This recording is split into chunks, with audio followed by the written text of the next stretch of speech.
ایک مرتبہ حضرت عیسیٰ علیہ السلام کہیں سفر پر جا رہے تھے کہ ایک شخص آپ کی خدمت میں حاضر ہوا اور عرض کیا، یا نبی، میں آپ کی خدمت میں رہنا چاہتا ہوں تاکہ آپ کی خدمت کر سکوں اور علم دین سیکھ سکوں۔ آپ نے اس کو اپنے ہمراہ رہنے کی اجازت دے دی۔ اجازت ملنے کے بعد وہ شخص حضرت عیسیٰ علیہ السلام کے ساتھ سفر کرنے لگا۔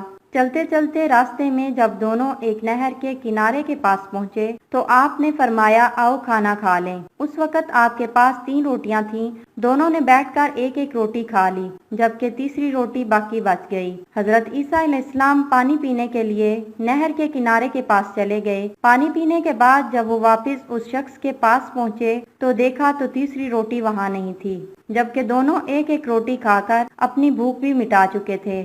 آپ نے اس سے پوچھا کہ تیسری روٹی کہاں ہے؟ وہ شخص بولا، مجھے کچھ پتا نہیں۔ حضرت عیسیٰ علیہ السلام یہ سن کر خاموش ہو گئے۔ دراصل جب حضرت عیسیٰ علیہ السلام پانی پینے نہر کے کنارے گئے تھے تو اس شخص نے تیسری روٹی چھپا لی تھی تاکہ سفر کے دوران راستے میں جنگل صحراؤں میں جب کچھ کھانے کو نہیں ملے گا تو وہ اپنا پیٹ اس روٹی سے بھر لے گا۔ اگر وہ حضرت عیسیٰ علیہ السلام کو سچ بتا بھی دیتا تو انہوں نے اس سے کچھ نہیں کہنا تھا، لیکن جب حضرت عیسیٰ علیہ السلام نے اس سے پوچھا تو اس شخص نے صاف انکار کر دیا کہ وہ نہیں جانتا کہ تیسری روٹی کہاں گئی۔ وہاں کچھ دیر قیام کے بعد حضرت عیسیٰ علیہ السلام نے اس شخص سے فرمایا، آؤ آگے چلیں۔ کافی سفر طے کرنے کے بعد راستے میں ایک جنگل آ گیا اور اس شخص کو بھوک لگنے لگی۔ اسی لمحے حضرت عیسیٰ علیہ السلام کو جنگل میں ایک ہرنی اپنے 2 بچوں کے ساتھ نظر آئی۔ آپ نے ہرنی کے ایک بچے کو اپنے پاس بلایا تو وہ دوڑتا ہوا آپ علیہ السلام کی خدمت میں حاضر ہو گیا۔ آپ نے اسے ذبح کیا اور گوشت بھون کر اس شخص سے فرمایا، آؤ ہم دونوں کھائیں۔ گوشت کھانے کے بعد آپ نے ہرن کے بچے کی ہڈیوں کو جمع کیا اور فرمایا، اللہ کے حکم سے زندہ ہو کر کھڑا ہو جا۔ آپ کا یہ کہنا تھا کہ ہرنی کا بچہ زندہ ہو گیا اور چوکڑی بھرتے ہوئے اپنی ماں کے پاس چلا گیا۔ وہ شخص یہ سارا ماجرا غور سے دیکھ رہا تھا۔ حضرت عیسیٰ علیہ السلام نے پھر اس شخص سے پوچھا، تجھے اس اللہ کی قسم جس نے مجھے یہ معجزہ دکھانے کی قدرت عطا کی، اب سچ بتا، وہ تیسری روٹی کہاں گئی؟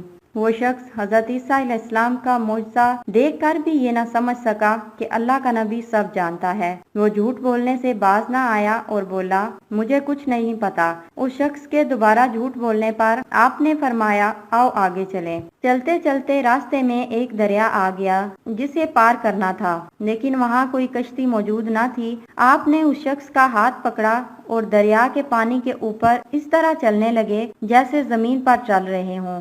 اسی طرح پانی پر چلتے ہوئے وہ اس شخص کو دریا کے دوسرے کنارے پر لے آئے۔ یہ دوسرا معجزہ تھا جو اس شخص نے اپنی آنکھوں سے دیکھا۔ کنارے پر پہنچ کر آپ علیہ السلام نے پھر اس شخص سے فرمایا، تجھے اس اللہ کی قسم جس نے مجھے یہ معجزہ دکھانے کی قدرت عطا کی، سچ بتا، وہ تیسری روٹی کہاں گئی؟ وہ شخص حضرت عیسیٰ علیہ السلام کا دوسرا معجزہ بھی دیکھ چکا تھا، لیکن پھر دوبارہ جھوٹ بولتے ہوئے کہا، مجھے کچھ پتا نہیں۔ یہ سن کر آپ علیہ السلام نے فرمایا، آؤ آگے چلیں۔ چلتے چلتے راستے میں ریگستان آ گیا۔ آپ علیہ السلام نے صحرا کی ریت جمع کر کے ایک ڈھیری بنائی اور اس ڈھیری سے مخاطب ہو کر فرمایا، اے ریت کی ڈھیری، اللہ کے حکم سے سونا بن جا۔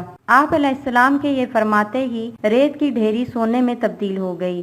آپ علیہ السلام نے سونے کی ڈھیری کے 3 حصے کیے اور پھر اس شخص سے فرمایا، سونے کی ڈھیری کا ایک حصہ میرا ہے اور دوسرا حصہ تیرا ہے، جبکہ تیسرا حصہ اس شخص کا ہے جس نے وہ تیسری روٹی لی تھی۔ یہ سنتے ہی وہ شخص جھٹ سے بول اٹھا، یا نبی، وہ تیسری روٹی میں نے ہی لی تھی۔ وہ جھوٹا شخص سونے کے لالچ میں آ کر سچ بول کر ایک نبی کے سامنے اپنی بے ایمانی کا اقرار کر چکا تھا۔